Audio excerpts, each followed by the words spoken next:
Hi everybody. Most of you have been probably wondering what is that Ziploc bag that's been included in your goodie bags. So now I'm going to show you what the contents are and how we are going to use the contents for our DIY project. So you will see each of you received a Ziploc bag, and we are firstly going to go through the contents of the Ziploc bag to make sure that you have all your components ready for your DIY project. So, what should be the contents of your plastic bag? You should have 2 plastic triangles. You'll see that mine is a bit more clear than yours. That's because the ones that you have still have their protective coating on them and they look like this. You can just take off the protective coating if you want, and then they will look like this. Make sure that you have one with a triangle with rounded edges and another one with a circle in the middle.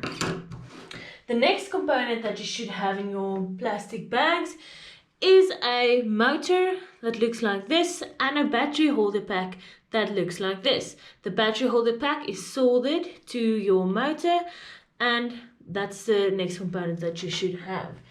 The next one should be 3 different colors of cookies that you will see here, and you should have 2 M3 nuts and bolts and a washer, so you should have 2 of these combinations. The next item that you should have is a simple eraser about this size. The next one is a big elastic rubber that is this thick, and you should have an extra one of these ones, or you should have a smaller one in your bag, either one of the 2. And the last item that you will have in your bags is 2 AA batteries.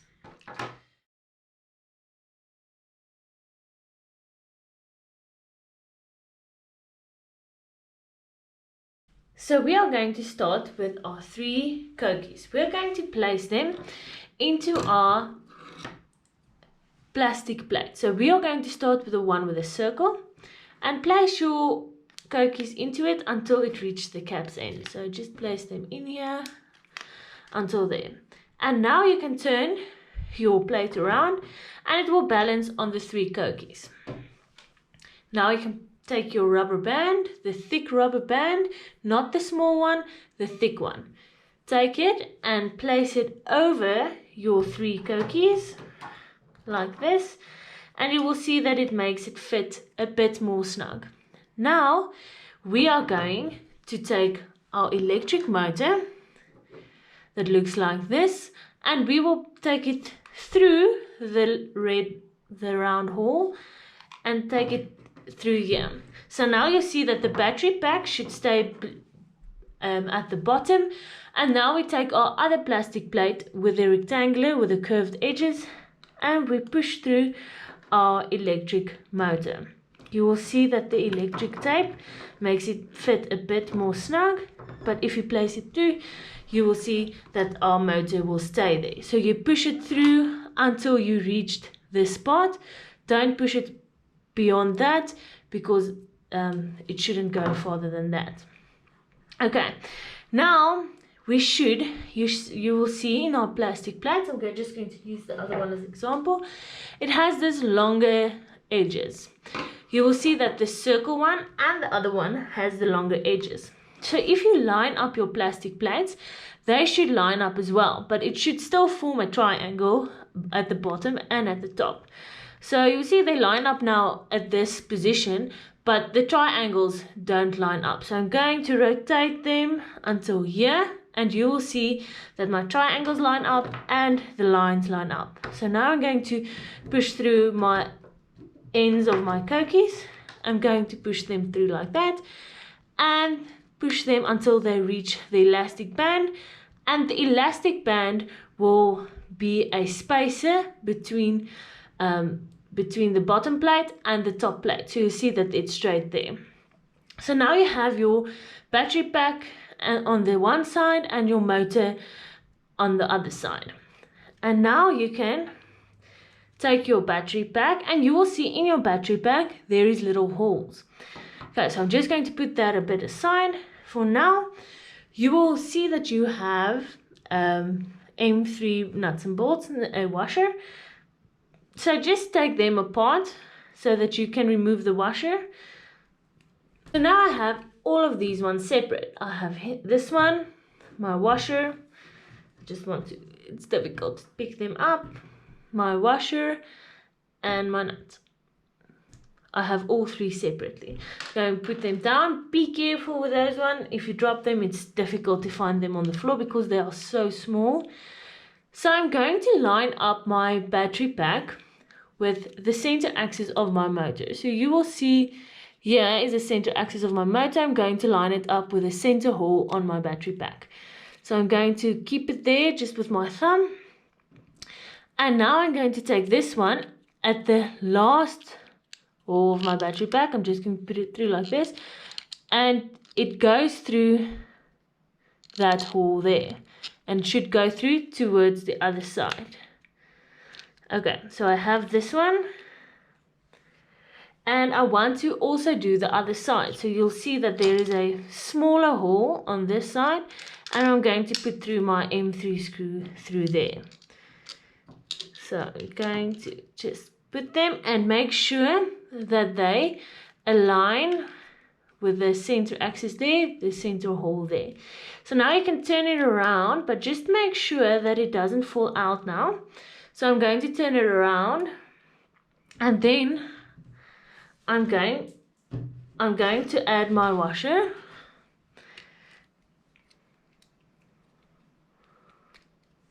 So my washer is added there, and then I'm going to add my nuts.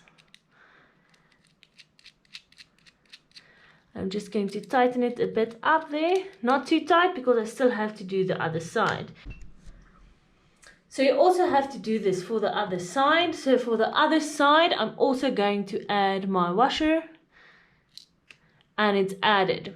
And now I have to tighten it up. And you'll see that I've started to tighten it up here. So just make sure that it's tight enough. So I'm going to use both hands to tighten them up. You can also, if you have a screwdriver with you, you can tighten it up with that. Otherwise, if you don't have anything with you, you can also just tighten it up using your hands and fingernails. So let's just make sure that that's tight.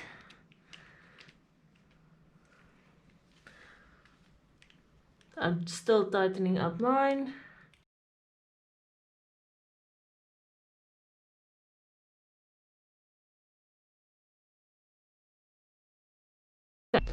Okay, so I think mine is tight enough. You'll see that this doesn't move around anymore, but you'll see that your kokies may have shifted in this process of tightening them up. So just move them again so that they align with the cap's end.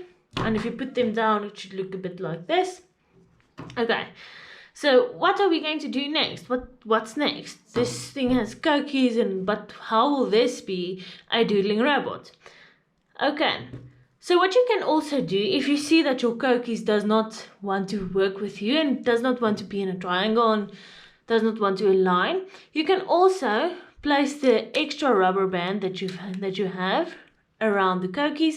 And if it's a longer length one that I have here, you can just twist them around and tighten them to make sure that all the kokies just stay together. So I've tightened them around the corners, and now you'll see that this won't fall apart. Okay, so what's next? I have a 3-volt DC motor, and I don't know if you know, but one AA battery is 1.5 volts. So I'm going to add 2 AA batteries to power up my motor. So how do we add the batteries? Okay, so if you turn this around, you will see a small metal plate here.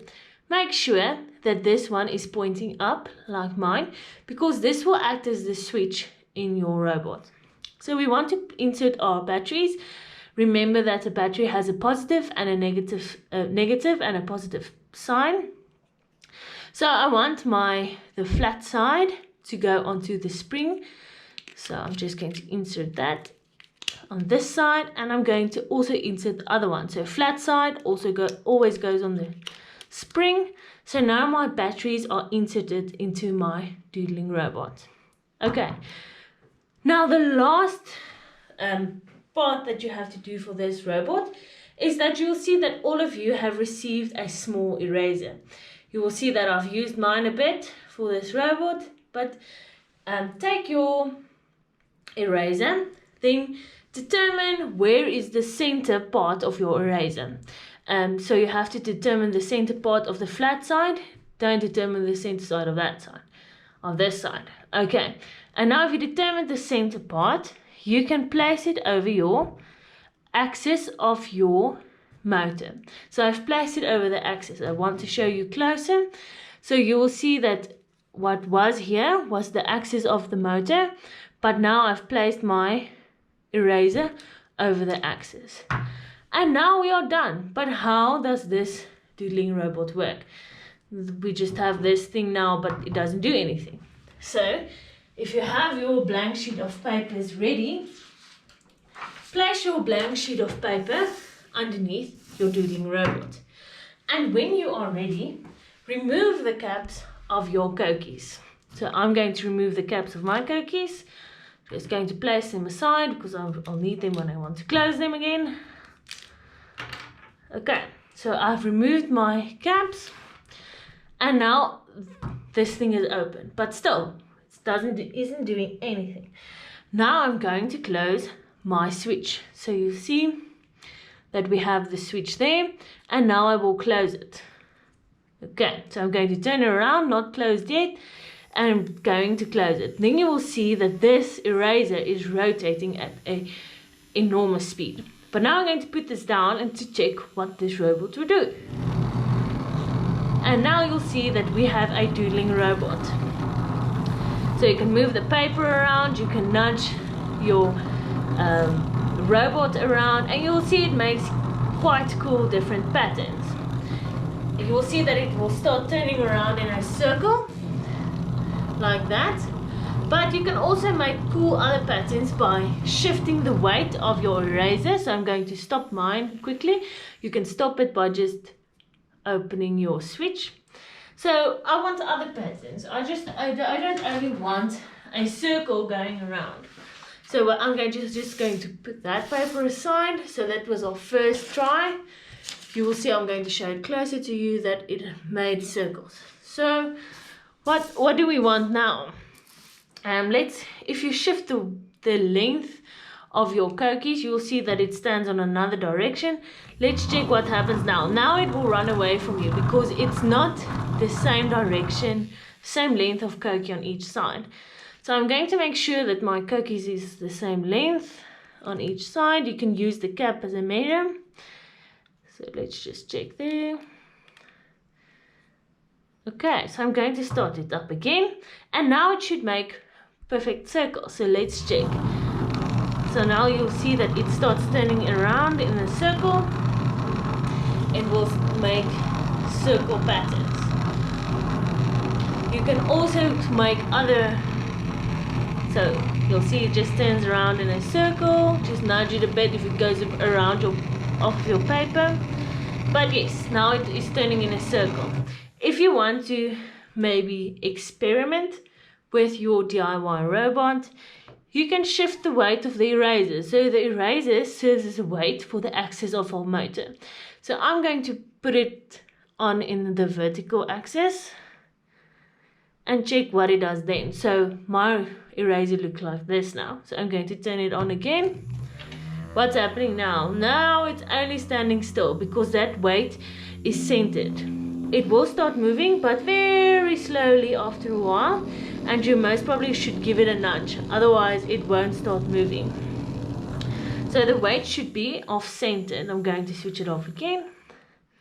What happens if we maybe put our weight way off? So I'm not going to put it in the center, I'm going to put it like this. So it's not in the center, as you can see, it's very off center.